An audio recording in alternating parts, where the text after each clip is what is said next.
कहवा कवन बड़ुआ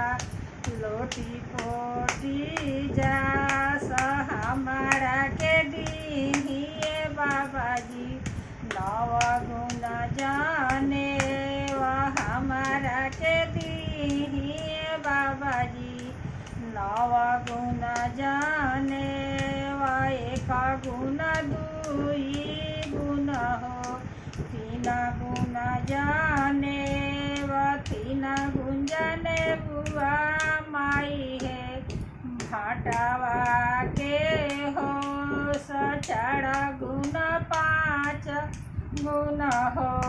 छव गुण जाने एवं छव गुण जाने हुआ